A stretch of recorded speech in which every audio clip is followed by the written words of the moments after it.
बहुत समय पहले की बात है। एक गांव में एक बूढ़ा व्यक्ति रहता था। उसका एक बेटा और बहू थी। बूढ़ा व्यक्ति वस्तुओं के उपयोग के मामले में कंजूस था और उन्हें बचा बचा कर उपयोग किया करता था। उसके पास एक पुराना चांदी का पात्र था। वह उसकी सबसे मूल्यवान वस्तु थी। उसने उसे संभाल कर संदूक में बंद कर रखा था। उसने सोच रखा था कि सही अवसर आने पर ही उसका उपयोग करेगा। एक दिन उसके यहाँ एक संत आए। जब उन्हें भोजन परोसा जाने लगा तो एक क्षण को बूढ़े व्यक्ति के मन में विचार आया कि क्यों न संत को चांदी के पात्र में भोजन परोसूं, किंतु अगले ही क्षण उसने सोचा कि मेरा चांदी का पात्र बहुत कीमती है। गांव-गांव भटकने वाले इस संत के लिए उसे क्या निकालना, जब कोई राजसी व्यक्ति मेरे घर पधारेगा तब यह पात्र निकालूंगा।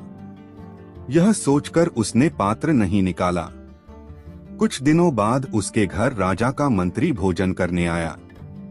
उस समय भी बूढ़े व्यक्ति ने सोचा कि चांदी का पात्र निकाल लूं, किंतु फिर उसे लगा कि ये तो राजा का मंत्री है। जब राजा स्वयं मेरे घर भोजन करने पधारेंगे तब अपना कीमती पात्र निकालूंगा। कुछ दिनों के बाद स्वयं राजा उसके घर भोजन के लिए पधारे। राजा उसी समय पड़ोसी राज्य से युद्ध हार गए थे और उनके राज्य के कुछ हिस्से पर पड़ोसी राजा ने कब्जा कर लिया था। भोजन परोसते समय बूढ़े व्यक्ति ने सोचा कि अभी अभी हुई पराजय से राजा का गौरव कम हो गया है। मेरे पात्र में किसी गौरवशाली व्यक्ति को ही भोजन करना चाहिए। इसलिए उसने चांदी का पात्र नहीं निकाला। इस तरह उसका पात्र बिना उपयोग के पड़ा रहा। एक दिन बूढ़े व्यक्ति की मृत्यु हो गई। उसकी मृत्यु के बाद उसके बेटे ने उसका संदूक खोला। उसमें उसे काला पड़ चुका चांदी का पात्र मिला। उसने वह पात्र अपनी पत्नी को दिखाया और पूछा, इसका क्या करें? पत्नी ने काले पड़ चुके पात्र को देखा और मुंह बनाते हुए बोली, अरे इसका क्या करना है? कितना गंदा पात्र है। इसे कुत्ते को भोजन देने के लिए निकाल लो। उस दिन के बाद से घर का पालतू कुत्ता उस चांदी के पात्र में भोजन करने लगा। जिस पात्र को बूढ़े व्यक्ति ने जीवन भर किसी विशेष व्यक्ति के लिए संभाल कर रखा, अंततः उसकी ये गत हुई। किसी वस्तु का मूल्य तभी है जब वह उपयोग में लाई जा सके। बिना उपयोग के बेकार पड़ी कीमती वस्तुओं का भी कोई मूल्य नहीं। इसलिए यदि आपके पास कोई वस्तु है तो यथा समय उसका उपयोग कर लें। गांव के पनघट पर चार औरतें पानी भरने आई। पानी भरते भरते वे एक दूसरे से बातें करने लगी। चारों के एक एक पुत्र थे। बातों बातों में उन्होंने अपने पुत्रों के गुणों का बखान करना प्रारंभ कर दिया। पहली औरत बोली, मेरा पुत्र बहुत सुरीली बांसुरी बजाता है। जो भी उसकी बांसुरी सुनता है मंत्रमुग्ध हो जाता है। मैं ऐसा गुणवान पुत्र पाकर बहुत प्रसन्न हूँ। दूसरी औरत बोली, मेरा पुत्र बहुत बड़ा पहलवान है। इस गांव में ही नहीं बल्कि दूर दूर के गांव में उसकी बहादुरी का डंका बजता है। ऐसा गुणवान पुत्र भगवान सबको दे। तीसरी औरत कहाँ पीछे रहती, वह बोली, मेरा पुत्र कुशाग्र बुद्धि है। उससे अधिक बुद्धिमान इस पूरे गांव में नहीं। लोग अपनी समस्याएं लेकर उसके पास आते हैं।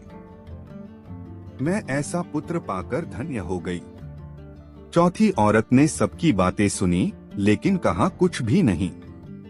इस पर वे औरतें उससे कहने लगी, बहन तुम भी तो कुछ कहो ना, तुम्हारे पुत्र में क्या गुण है?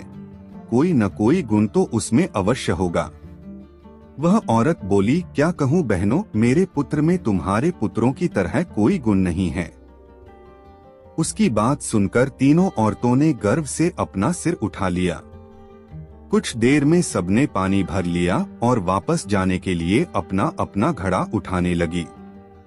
उसी समय पहली औरत का पुत्र हाथ में बांसुरी लिए वहां से गुजरा।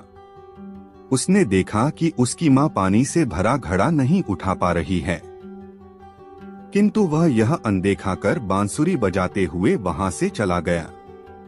दूसरी औरत का पहलवान पुत्र कुछ ही दूरी पर मुदगर घुमा रहा था। उसकी माँ कुएं से घड़ा उठाकर जैसे ही उतरी, उसका पैर फिसल गया। किसी प्रकार वह संभल गई, किंतु पहलवान पुत्र अपनी माँ को नजर उठाकर देखने के बाद भी उसके पास नहीं आया और अपनी कसरत में लगा रहा। तीसरी औरत का पुत्र भी वहां से किताब पढ़ते हुए निकला। उसकी माँ ने उससे कहा, पुत्र, मैं दोनों हाथों से घड़ा पकड़े हुए हूँ, ये रस्सी जरा मेरे कंधे पर डाल दे। लेकिन वह अपनी माँ की बात अनसुनी कर वहां से चला गया। तभी चौथी औरत का पुत्र वहां आया। अपनी माँ के सिर पर घड़ा देख वह उसके पास गया और उसके सिर से घड़ा उतारकर अपने सिर पर रखकर चलने लगा। कुएं के पास बैठी एक बुढ़िया यह सब देख सुन रही थी। वह बोल पड़ी, मुझे तो यहाँ बस एक ही गुणवान पुत्र नजर आ रहा है, वही जो अपने सिर पर घड़ा लिए जा रहा है। माता पिता की सेवा करने वाले पुत्र से गुणवान पुत्र भला कौन हो सकता है? गुणवान वही है जो अपने माता पिता की सेवा करे और साथ ही सबकी सहायता के लिए तत्पर रहे। एक गांव में 6 अंधे व्यक्ति रहते थे। एक दिन उनके गांव में एक हाथी आया जो पूरे गांव में चर्चा का विषय बन गया। सब उसे देखने जाने लगे, विशेषकर बच्चे। लंबी सूंड और पंखे जैसे कान वाले विशालकाय हाथी को देखकर बच्चे बड़े खुश थे। 6 अंधे व्यक्तियों को भी एक गांव वाले ने बताया कि आज गांव में हाथी आया है। हाथी के बारे में सुनकर उनमें जिज्ञासा जाग उठी। उन्होंने हाथी के बारे में सुना अवश्य था, किंतु छूकर उसके स्पर्श को महसूस नहीं किया था। एक अंधा व्यक्ति बोला, दोस्तों, इतना सुन रखा है हाथी के बारे में, आज गांव में हाथी आया है तो मैं उसे छूकर महसूस करना चाहता हूँ। क्या तुम लोग नहीं चाहते? उसकी बात सुनकर अन्य 5 भी हाथी को छूकर महसूस करने के लिए लालायित हो उठे। वे सभी उस जगह पर पहुँचे जहाँ हाथी था। वे हाथी के करीब गए और उसे छूने लगे। पहले व्यक्ति ने हाथी के खंबे जैसे विशाल पैर को छुआ और बोला, ओह, हाथी खंबे जैसा होता है। दूसरे व्यक्ति के हाथ में हाथी की पूंछ आई, जिसे पकड़कर वह बोला, गलत कह रहे हो दोस्त, हाथी खंबे की तरह नहीं बल्कि रस्सी की तरह होता है। तीसरे व्यक्ति के हाथी की लंबी सूंड पकड़ी और कहने लगा, अरे नहीं, हाथी तो पेड़ के तने जैसा होता है। चौथे व्यक्ति ने हाथी के पंखें जैसे कान छुए और उसे लगा कि बाकी सब गलत कह रहे हैं। वो उन्हें समझाते हुए बोला, हाथी पंखें जैसा होता है।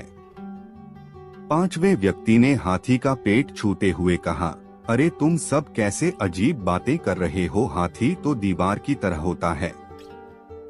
छठवें व्यक्ति ने हाथी के दांत को छुआ और बोला, सब गलत कह रहे हो, हाथी कठोर नली की तरह होता है।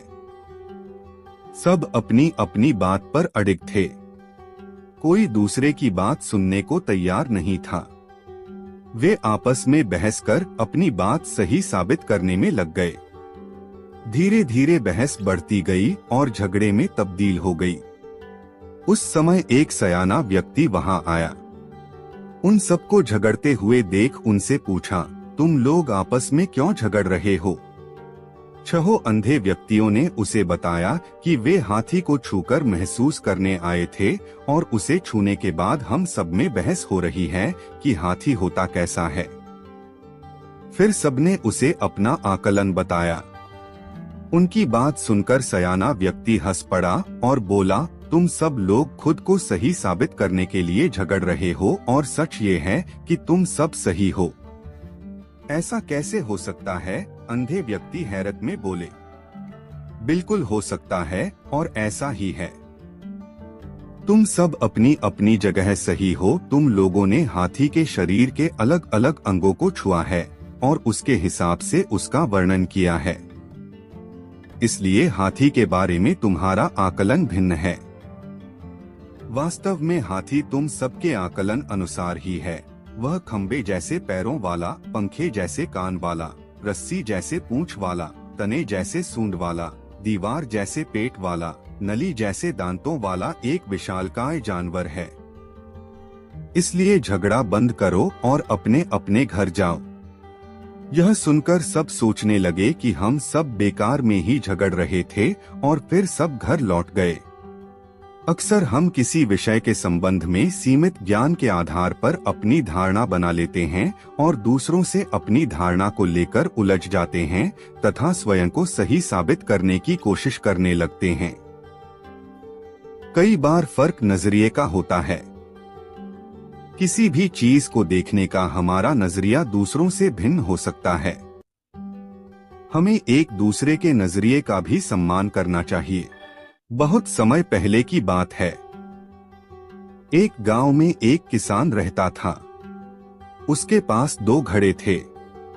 उन दोनों घड़ों को लेकर वह रोज सुबह अपने घर से बहुत दूर बहती एक नदी से पानी लेने जाया करता था। पानी भरने के बाद वह उन घड़ों को एक बांस की लकड़ी के दोनों सिरों पर बांध लेता और उसे अपने कंधे पर लादकर वापस घर तक लाता था। रोज सुबह उसकी यही दिनचर्या थी। दोनों घड़ों में से एक घड़ा सही सलामत था, लेकिन दूसरा घड़ा एक जगह से फूटा हुआ था। इसलिए जब भी किसान नदी से पानी भरकर घर तक पहुंचता, एक घड़ा पानी से लबालब भरा रहता और दूसरे घड़े से पानी रिसने के कारण वह घड़ा आधा खाली हो चुका रहता था। सही सलामत घड़े को खुद पर बड़ा घमंड था कि वह किसान के घर तक पूरा पानी पहुंचाता है। दूसरी ओर फूटा घड़ा खुद को नीचा समझता था और हमेशा शर्मिंदा रहता कि वह किसी काम का नहीं है।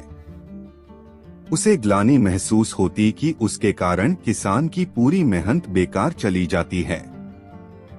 एक दिन उस फूटे घड़े से नहीं रहा गया और उसने किसान से क्षमा मांगते हुए कहा, मालिक, मैं खुद पर बहुत शर्मिंदा हूँ। मैं ठीक तरह से आपके काम नहीं आ पा रहा हूँ। किसान ने पूछा, क्यों, ऐसी क्या बात हो गई? घड़े ने बताया, मालिक, शायद आप इस बात से अनजान हैं कि मैं एक जगह से फूटा हुआ हूँ और नदी से घर तक पहुँचते पहुँचते मेरा आधा पानी रिस जाता है। मेरी इस कमी के कारण आपकी मेहनत व्यर्थ चली जाती है। यह सुनकर वह किसान उस घड़े से बोला, तुम दुखी मत हो, बस आज नदी से वापस आते हुए मार्ग में खिले हुए सुंदर फूलों को देखना, तुम्हारा मन बहल जाएगा। फूटे घड़े ने वैसा ही किया। वह रास्ते भर सुंदर फूलों को देखता हुआ आया। इससे उसका विचलित मन शांत हो गया। लेकिन जब घर पहुंचते ही उसने पाया कि वह पुनः आधा खाली हो चुका है, तो उस पर फिर से उदासी छा गई। उसने किसान से अनुनय किया कि वह उसकी जगह कोई अच्छा और सही सलामत घड़ा ले ले। यह सुनकर किसान बोला, क्या तुमने ध्यान दिया कि बांस के जिस सिरे पर तुम बंधे रहते हो उस ओर के मार्ग में सुंदर फूल खिले हुए हैं, जबकि मार्ग के दूसरी ओर सूखी जमीन है। ऐसा नहीं है कि मैं इस बात से अनजान हूँ कि तुम फूटे हुए हो। यह बात जानते हुए ही मैंने मार्ग के उस ओर सुंदर और रंग बिरंगे फूल लगा दिए। जब मैं नदी से पानी भरकर लाता हूँ तो तुम्हारे द्वारा उन फूलों को पानी मिल जाता है और वे सदा उस मार्ग को हरा भरा रखते हैं। तुम्हारे कारण ही वह मार्ग इतना सुंदर हो पाया है। इसलिए तुम खुद को कम मत आको। कोई भी ऊंचा या नीचा नहीं होता। इस दुनिया में हर इंसान को एक भूमिका मिली हुई है, जिसे हर कोई बखूबी निभा रहा है। इसलिए जो जैसा है, हमें उसे वैसा ही स्वीकारना चाहिए और उसकी कमजोरियों के स्थान पर उसकी अच्छाइयों पर ध्यान देना चाहिए। एक आदमी रेगिस्तान में भटक रहा था। आधा दिन निकल चुका था और रास्ते का कुछ पता नहीं था। वह समझ नहीं पा रहा था कि किस तरह उस रेगिस्तान से बाहर निकले। उसका खाने पीने का सारा सामान खत्म हो गया था। प्यास से गला सूखा जा रहा था, लेकिन पानी का दूर दूर तक कोई नामो निशान नहीं था। थोड़ी दूर और चलने पर उसे एक झोपड़ी दिखाई पड़ी। वह इस आशा में झोपड़ी की ओर चल पड़ा कि वहां उसे पानी अवश्य मिल जाएगा और वह वहां रहने वालों से रेगिस्तान से बाहर निकलने का रास्ता भी पूछने लेगा। लेकिन झोपड़ी के पास पहुंचकर वह निराश हो गया। झोपड़ी खाली पड़ी थी, वहां कोई नहीं था। लेकिन उसके बाद भी उसने भगवान पर भरोसा रखा और झोपड़ी के अंदर गया। झोपड़ी के अंदर एक हैंडपंप लगा हुआ पाया। वह खुश हो गया कि अब वह अपनी प्यास बुझा सकता है। उसने भगवान को धन्यवाद दिया और हैंडपंप चलाने लगा। लेकिन काफी प्रयास करने के बाद भी हैंडपंप नहीं चला। वह थक कर चूर हो चुका था। वह जमीन पर लेट गया। पानी के बिना उसे अपनी जिंदगी खत्म होती नजर आने लगी थी। तभी उसे झोपड़ी की छत पर पानी की एक बोतल लटकी हुई दिखाई पड़ी और उसकी जान में जान आ गई। उसने सोचा कि ये भगवान की कृपा है कि पानी की ये बोतल उसे दिख गई। अब वह अपनी प्यास बुझा सकता है। उसने पानी की बोतल नीचे उतारी। लेकिन जैसे ही वह पानी पीने को हुआ, उसकी नजर बोतल के नीचे चिपके कागज पर पड़ी। उस कागज पर लिखा था, इस पानी का इस्तेमाल हैंडपंप चलाने के लिए करें। जब हैंडपंप चल जाए तो पानी पी ले और फिर से इस बोतल में पानी भरकर वापस वही लटका दें जहां से आपने इसे उतारा था। कागज पर लिखे संदेश को पढ़कर आदमी सोच में पड़ गया कि क्या करें। यदि पानी हैंडपंप में डाला और वह नहीं चला तो सही तो यह होगा कि बोतल का पानी पीकर वहां से आगे बढ़ा जाए। वह दुविधा में पड़ चुका था। लेकिन अंत में उसने ऊपर वाले को याद किया और कागज पर लिखे संदेश पर भरोसा करने का निर्णय लिया। उसने बोतल का पानी हैंडपंप में डाल दिया और हैंडपंप चलाने की कोशिश करने लगा। 1 से 2 प्रयास में हैंडपंप चल गया और उसमें से ठंडा ठंडा पानी आने लगा। आदमी ने पानी पीकर अपनी प्यास बुझाई और बोतल में पानी भरकर उसे वापस उसी जगह लटका दिया जहां से उसने उसे उतारा था। वह वहां से निकल ही रहा था कि झोपड़ी के एक कोने में उसे एक नक्शा और पेंसिल का टुकड़ा मिला। उस नक्शे में रेगिस्तान से बाहर निकलने का रास्ता बना हुआ था। आदमी खुश हो गया और भगवान को लाख लाख धन्यवाद दिया। वह नक्शा लेकर बाहर निकल गया। लेकिन कुछ दूर चलने के बाद वह रुका और वापस झोपड़ी में आया। उसने पानी की बोतल के नीचे लगे कागज पर पेंसिल से लिखा, यकीन मानिए ये काम करता है। जब भी जिंदगी में बुरा वक्त या परिस्थिति आए, भगवान और खुद पर विश्वास रखें। विश्वास बहुत बड़ी चीज होती है। विश्वास है तो दुनिया में हर चीज संभव है। बिना प्रयास के जिंदगी में कुछ भी हासिल नहीं होता। जैसे इस आदमी ने हैंडपंप में पानी डाला और उसे चलाया, तब कहीं जाकर उसे अपने प्रयास का फल पानी के रूप में नसीब हुआ। उसी प्रकार जिंदगी में कुछ करना है तो प्रयास करने पड़ेंगे। प्रयास करेंगे तो सफलता अवश्य मिलेगी। वन में स्थित एक आश्रम में एक ज्ञानी साधु रहते थे। ज्ञान प्राप्ति की लालसा में दूर दूर से छात्र उनके पास आया करते थे और उनके सानिध्य में आश्रम में ही रहकर शिक्षा प्राप्त किया करते थे। आश्रम में रहकर शिक्षा प्राप्त करने वाले छात्रों में से एक छात्र बहुत आलसी था। उसे समय व्यर्थ गंवाने और आज का काम कल पर टालने की बुरी आदत थी। साधु को इस बात का ज्ञान था, इसलिए वे चाहते थे कि शिक्षा पूर्ण कर आश्रम से प्रस्थान करने के पूर्व वह छात्र आलस्य छोड़कर समय का महत्व समझ जाए। इसी उद्देश्य से एक दिन संध्या काल में उन्होंने उस आलसी छात्र को अपने पास बुलाया और उसे एक पत्थर देते हुए कहा, पुत्र, यह कोई सामान्य पत्थर नहीं बल्कि पारस पत्थर है। लोहे की जिस भी वस्तु को यह छू ले वह सोना बन जाती है। मैं तुमसे बहुत प्रसन्न हूँ, इसलिए 2 दिनों के लिए ये पारस पत्थर तुम्हें दे रहा हूँ। इन 2 दिनों में मैं आश्रम में नहीं रहूंगा। मैं पड़ोस के गांव में रहने वाले अपने एक मित्र के घर जा रहा हूँ। जब वापस आऊंगा तब तुमसे ये पारस पत्थर ले लूंगा। उसके पहले जितना चाहो उतना सोना बना लो। छात्र को पारस पत्थर देकर साधु अपने मित्र के गांव चले गए। इधर छात्र अपने हाथ में पारस पत्थर देख बड़ा प्रसन्न हुआ। उसने सोचा कि इसके द्वारा मैं इतना सोना बना लूंगा कि मुझे जीवन भर काम करने की आवश्यकता नहीं रहेगी और मैं आनंद पूर्वक अपना जीवन व्यतीत कर पाऊंगा। उसके पास 2 दिन थे। उसने सोचा कि अभी तो पूरे 2 दिन शेष हैं। ऐसा करता हूँ कि एक दिन आराम करता हूँ, अगला पूरा दिन सोना बनाता रहूंगा। इस तरह एक दिन उसने आराम करने में बिता दिया। जब दूसरा दिन आया तो उसने सोचा कि आज बाजार जाकर ढेर सारा लोहा ले आऊंगा और पारस पत्थर से छूकर उसे सोना बना दूंगा। लेकिन इस काम में अधिक समय लगेगा नहीं, इसलिए पहले भरपेट भोजन करता हूँ, फिर सोना बनाने में जुट जाऊंगा। भरपेट भोजन करते ही उसे नींद आने लगी। ऐसे में उसने सोचा कि अभी मेरे पास शाम तक का समय है, कुछ देर सो लेता हूँ, जागने के बाद सोना बनाने का काम कर लूंगा। फिर क्या वह गहरी नींद में सो गया। जब उसकी नींद खुली तो सूर्य अस्त हो चुका था और 2 दिन का समय पूरा हो चुका था। साधु आश्रम लौट आए थे और उसके सामने खड़े थे। साधु ने कहा, पुत्र, सूर्यास्त के साथ ही 2 दिन पूरे हो चुके हैं, तुम मुझे वह पारस पत्थर वापस कर दो। छात्र क्या करता, आलस के कारण उसने अमूल्य समय व्यर्थ गवा दिया था और साथ ही धन कमाने का एक सुअवसर भी उसे अपनी गलती का एहसास हो चुका था और समय का महत्व भी समझ आ गया। वह पछताने लगा। उसने उसी क्षण निश्चय किया कि अब से वह कभी आलस नहीं करेगा।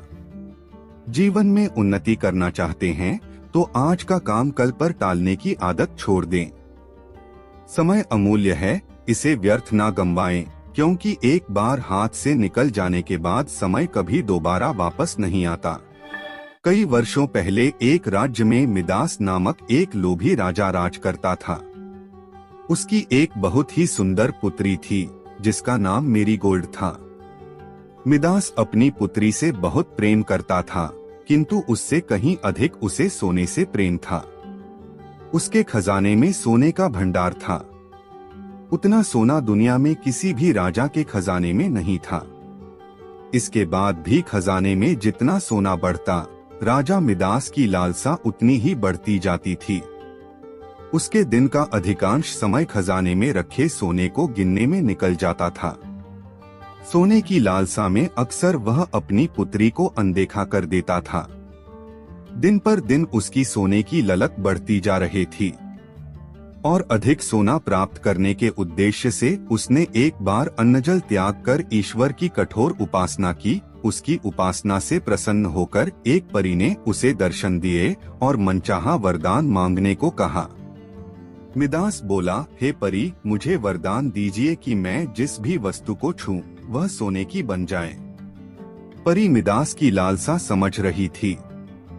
वरदान देने के पूर्व परी ने पूछा, राजन, क्या यह वरदान मांगने के पूर्व तुमने अच्छी तरह विचार कर लिया है? हे परी, मैं इस विश्व का सबसे धनी राजा बनना चाहता हूँ। मैंने अच्छी तरह सोच लिया है। मुझे यही वरदान चाहिए। कृपया मुझे वरदान प्रदान कीजिए। मिदास ने उत्तर दिया। तथास्तु, मैं तुम्हें वरदान देती हूँ कि कल सूर्य की पहली किरण के साथ तुम जिस भी वस्तु को छूओगे वह सोने की बन जाएगी। आशीर्वाद देने के उपरांत परी अंतर्ध्यान हो गई। राजा मिदास यह वरदान पाकर खुशी से फूला नहीं समाया। दूसरे दिन सोकर उठने के उपरांत अपनी शक्ति परखने के लिए उसने अपने पलंग को छूकर देखा। वह पलंग सोने का बन गया। मिदास बहुत खुश हुआ। दिन भर वह सुध-बुध खोकर अपने महल की हर चीज को सोने में परिवर्तित करने में लगा रहा। उसे भोजन तक का होश न रहा। शाम तक वह थक कर चूर हो चुका था। उसे जोरों की भूख लग आई थी। उसने अपने सेवकों को भोजन परोसने के लिए कहा। भोजन परोसा गया, किंतु यह क्या, जैसे ही उसने भोजन को हाथ लगाया वह सोने में परिवर्तित हो गया। अब सोने को तो खाया नहीं जा सकता था। भूख से बेहाल राजा मिदास ने फल खाकर भूख मिटाना चाहा, किंतु उसके छूते ही वह भी सोने में परिवर्तित हो गया। वह गुस्से से तिलमिला उठा और उठकर बाहर चला आया। बाहर टहलते हुए वह अपने महल के उद्यान में पहुंचा। वहां उसने देखा कि उसकी नन्ही पुत्री मेरीगोल्ड खेल रही है। उसका सुंदर मुख देख राजा के मन में प्रेम उमड़ आया। कुछ क्षणों के लिए वह अपनी भूख भूल गया। जब मेरीगोल्ड ने अपने पिता को देखा तो वह उसके पास दौड़ी चली आई। राजा मिदास ने प्रेम जताते हुए उसके सिर पर हाथ फेरा और तुरंत ही वह सोने में परिवर्तित हो गई। अपनी नन्ही पुत्री को सोने का बना देख वह दुखी हो गया और रोने लगा। उसने फिर से ईश्वर से प्रार्थना की। प्रार्थना सुनकर परी प्रकट हुई और उससे पूछा, राजन क्या हुआ, अब तुम्हें क्या वरदान चाहिए? मिदास रो रोकर कहने लगा, हे परी मुझे क्षमा करें। सोने की लालसा में मेरी बुद्धि भ्रष्ट हो गई थी और मैं यह वरदान मांग बैठा था, किंतु अपनी पुत्री को खोने के बाद अब मेरी आंखें खुल गई है।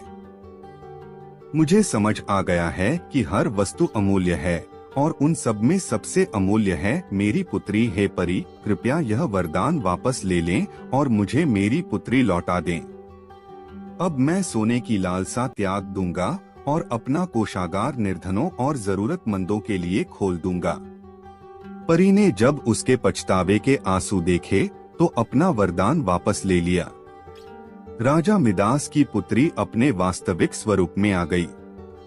उसने अपने वचन के अनुसार अपना कोषागार निर्धनों और जरूरतमंदों के लिए खोल दिया। उसका लोभ खत्म हो चुका था। वह एक संतुष्ट जीवन व्यतीत करने लगा। धन महत्वपूर्ण अवश्य है, किंतु सर्वस्व नहीं। प्रेम, खुशी, संतुष्टि कभी भी धन से खरीदी नहीं जा सकती। लोभ का परिणाम बुरा होता है। बहुत समय पहले की बात है। एक गांव में एक गरीब लकड़हारा अपने परिवार के साथ रहता था। वह रोज सुबह गांव के समीप स्थित जंगल में जाकर लकड़ियां काटता और उसे बाजार में बेचकर पैसे कमाता था। इस तरह उसकी और उसके परिवार की गुजर बसर चल रही थी। एक दिन वह जंगल में नदी किनारे लगे एक पेड़ की लकड़ियां काट रहा था। अचानक उसकी कुल्हाड़ी उसके हाथ से छूटकर नदी में जा गिरी। नदी गहरी थी, जिसमें उतरकर कुल्हाड़ी निकाल पाना लकड़हारे के लिए संभव नहीं था। लकड़हारे के पास एक ही कुल्हाड़ी थी। उस कुल्हाड़ी के नदी में गिर जाने से वह परेशान हो गया। वह सोचने लगा कि अब वह अपनी जीविका कैसे चलाएगा। उसके पास जीविका चलाने का कोई और साधन नहीं था। वह दुखी होकर नदी किनारे खड़ा हो गया और भगवान से प्रार्थना करने लगा, भगवान मेरी कुल्हाड़ी मुझे वापस दिला दीजिए। लकड़हारे की सच्चे मन से की गई प्रार्थना सुनकर भगवान प्रकट हुए। उन्होंने उससे पूछा, पुत्र तुम्हें क्या समस्या है? लकड़हारे ने कुल्हाड़ी नदी में गिरने की बात भगवान को बता दी और उनसे याचना की कि वे उसकी कुल्हाड़ी वापस दिला दें। उसकी याचना सुनकर भगवान ने नदी के पानी में से एक कुल्हाड़ी बाहर निकाली। वह कुल्हाड़ी चांदी की थी। भगवान ने लकड़हारे से पूछा, पुत्र क्या ये तुम्हारी कुल्हाड़ी है? लकड़हारा बोला, नहीं भगवान, ये मेरी कुल्हाड़ी नहीं है। भगवान ने पुनः नदी के पानी में से दूसरी कुल्हाड़ी बाहर निकाली। इस बार उन्होंने जो कुल्हाड़ी निकाली वो सोने की थी। उन्होंने लकड़हारे से पूछा, पुत्र क्या ये तुम्हारी कुल्हाड़ी है?